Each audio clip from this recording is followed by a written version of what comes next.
waan ta'e dibadheetiin fuula kiyya of balleessa jechuudha. Ammas irra deebiitu waan isiniif qooduu barbaadu akka waan kanarraa ol qusattanii wantoota viidiyoo namni barsiisu hundi argitanii fuula keessanitti hin dibina.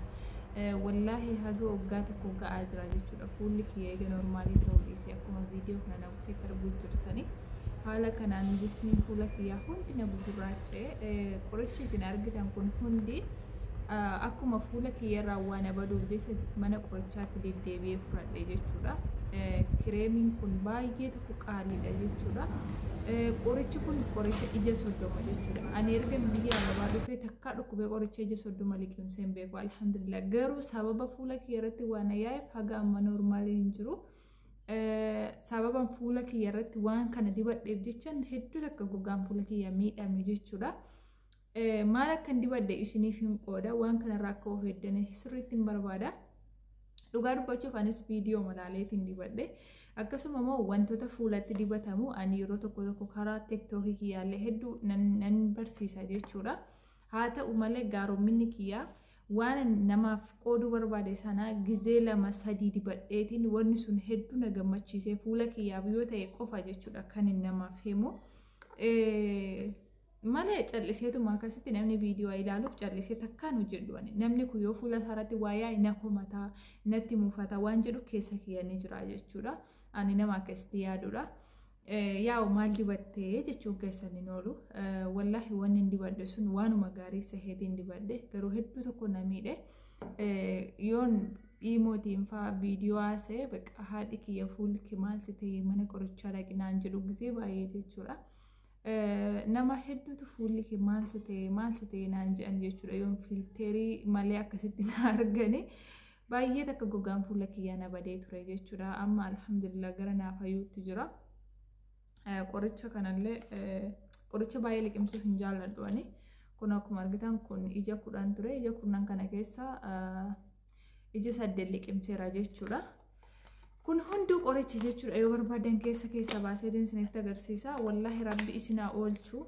Waan hedduu dogoggoraati wanti kun jechuudha. Kun akkuma argitan kunis qoricha kana irraa liqimseetiin jira jechuudha qodaashee. Kunillee qorichuma jechuudha. Qoricha kana dirqama liqimsee akkam fixuudha jechuudha. Wanti naaf himame maal dibadhee seetanii obboleeyyan tiyyaa waan isiniif hin barbaadu. Wallaahi waan kana gizee 2 wayii fayyadameera. Innaan dibadhu fuulli namaa kun sirriitti gugguutaa, sirriitti fuulli namaa kun bareedaa. Fuulli kee kun taree wantoonni akka gugurraacha irratti jiru kun tsat jedhee sitti ba'a jechuudha. Hedduu tokko fuula keessi bobbokosisii bareecha jechuudha. Garuu booddee keessa deebi'ee naa ta'uu dide jechuudha. Maaliif aayilii qaba? Qullubbii adiin aayiliidha ofiisaatti jechuudha. Wantoota hedduu of keessaa qaba waan ta'eef gogaan fuulaa kun immoo haphii waan taateef fuula kiyyaaf hedduu ta'uu dide jechuudha. Akkamittiin dibadde qullubbii adii qofaa miti please irraa of eeggadhaa nama kamiifuu dabarsaa viidiyoo kana. Hedduun keenya waan viidiyoo irratti argine ni dibanna. Abbaa ta'uufis qaba, abbaan taaneefis qaba. Namoota akkamiitu akka dibachuu hin qabne illee isinitti hima. Namoonni tokko fuulli isaa zayitii qaba, qibaatii qaba jechuudha. Kan akkasii ka fuulli keessan ofiinuu cululuqu, ofiinuu akka dabquu ta'u fuulli keessan akkas taanaan hin dibatina. Namoota akkasii dibatii akkasii hin ta'u jechuudha. Namoota fuulli keessan akkasumatti isin goggogee isin daalachaa'u akkas taanaan fuulli keessan ka zayitii hin qabnedha jechuudha. Waan fedhiyootti dibatan rakkoo hin qabu. Ani amma fuulli kiyya fuula zayitii qabudha jechuudha. Osoo waan dibannee hin cululuqa akkasitti kanaaf hedduu takka waan itti dibesu namiidhe jechuudha. Amma waan an dibadhe itti deemna jechuudha. Qullubbii adii daakuu boqqolloo akkamiin godha seetanii waan kun galgala malee hin dibatamu jechuudha akka seera isaatiitti. Qullubbii adii mafshuuraan hin godhe jechuudha. Gizee 2 wayiin dibadhe. Garuu akka inni nama miidhessuuf, akka inni fuula namaa kana bareechuuf, akka inni fuula namaa kana gugguutuuf viidiyoo waraabuuf hin ture dibadhaa isiniin jedhee YouTube irrattis haa ta'u TikTok irrattis. Gin taa'ee yeroo jedhu fuula kiyyayyuu anayyuu shifna jechaa dhufe jechuudha. Shifiin sun narraa baduu dide maal jedheetti ilaalee mana qorichaa deemu na taasise jechuudha. Qullubbii adii mafshuuraan godheetiin ibiddarraan kaa'ee jechuudha. Ibiddarra kaa'ee maal itti dabalee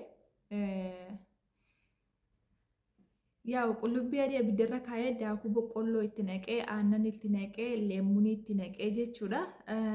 Nan mooqee jechuudha. Walitti nan bilcheessee jechuudha. Daakuun boqqolloo nishaa jedhamti biyya kanatti. Nishaa, haliibii, qullubbii adii wantoota kana walitti dabaleetiin ibiddarra kaayetiin mooqee bilcheessee jechuudha. Bilcheessee maaliin godhee tallaajaan kaadha jechuudha. Tallaajaa kaa'ee yeroo yeroon ka'utti jechuudha. Yeroo yeroon ka'utti ganama fuula kiyyatti dibadhaa jechuudha. Fuula kiyya kana sirriitti naa bobbokostee na miidhagsaa jechuudha. Hedduu takka bareedaa ture. Garuu gogaa fuulaa hedduu takka miidha. Akkuma si miidhagsu gogaa fuulaalee ni miidha jechuudha. Miidhagina alhamdulillah rabbi keenyaaf kennee ani ofii kiyyatti hedduun hin gammada. Garuu namni waan fuula kiyyaa yoo finnis akkanatti hin baane fuulli keenyaaf lallaafu namni jedhanii isa waa dibatan sana. Isa ta'anii waan lubbuu ofiitti hin gammachiisan barbaadan sana saniifin anillee akkasitti dibadhe jechuudha. Yaa itti deddeebisee nan didibadhe amma torbee tokko wayi firiizii kaadhe sana booddee fuulli kiyya shibna jechuu jalqabe.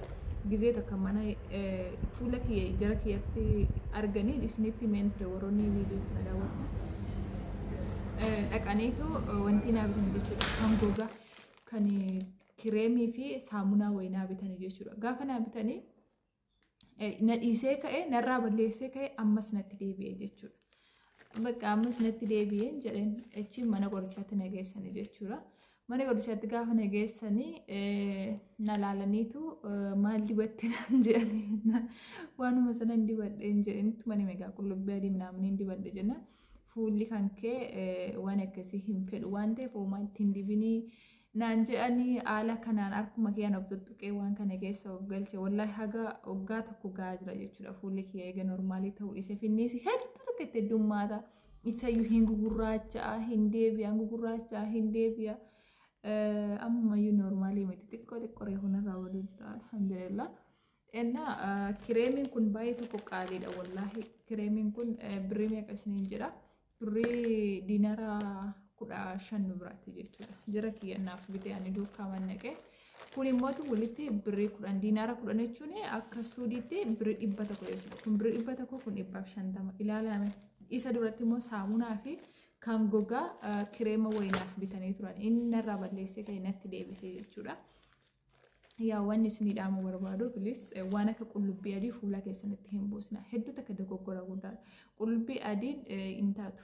Maaliif nyaataaf malee fuulaaf hin taatu. Yeroo nyaatan iyyuu hedduu takka gubdii jechuudha. Leemmunii caalee guba jechuudha qullubbii adiin sun. Yeroo kanatti gogaa fuula keenyaa hedduu tokko akka inni dadhabuu fi akka inni wantoota tokko ofirratti baasee nu balleessu kan godhu isa jechuudha. Kireemii kana baay'ee tokko aayiliidha. Obbuu dibattan illee hin guba jechuudha. Galgala kan dibatamu waan ta'eef amma yoo dibadhe illee hedduu natti hin tolu. Indibadhu maaliif galgala yeroo raftu dibadhu naan jedhan malee amma yoo dibadhe tarii rakkoo narra fiduu danda'a. Inni baay'ee tokko guba. Hin guba inni. Haga ija keetitti fiduu hin qabdu jechuudha. Yoo namoonni akka koo finniisi isinitti heddummaatee isinirraa baduu didee yoo jiraattan kinoo kana bitachuu dandeessu. Isinitti mul'atu bismillah. Bitachuu dandeessu isiniin jechuu barbaada. Kinoo qubee ishee gurraattii kana. Qubee ishee gurraattii kana Google irratti barreessaan argattu. Qubee kana wantiin immoo qorichi immoo kana jechuudha maqaan isaa. Qorichi immoo maqaan isaa kana. Warroonni akka koo lafaa keessa isinitti yaa'u waa dibattanis fuulli keessanaa miidhamu warroonni akka kiyya taatan wanta kana bitaadhaa isin jechuu barbaada. Qaaliidha garuu sirraa balleessa. Qoricha kanas liqimsitee yeroo hundumaa liqimsitee waan kanas yeroo hundumaa dibattee rafteennan sirraa bada jechuudha. Ani amma fuulli kiyya akka viidiyoo durii irratti argitaniif kan amma tokko miti jechuudha. Amma isuma gugurraacheetu baduu jira malee kan biraan biqilaan jiru isiniin jechuu barbaada. Innaa akka kana taanee waa dibachuu dhiisnee duraaniin yuutuubii illee hojjedhu. Akkasuma immoo tiktookii irratti illee baay'ee biiziin ta'u ofuma kiyyatti waa rifeensatti waa dibaa fuulatti waa dibaa waggaa tokko dura jechuudha. Kana keessan of miidhee amma nan dhiise fuula kiyyatti waa dibu maaliif na miidha hidheetiin waan na miidhuuf waan na miine ilaalee ka'eetiin namaaf illee dabarsa waan kana isiniif qooduu dhiisuu qofa.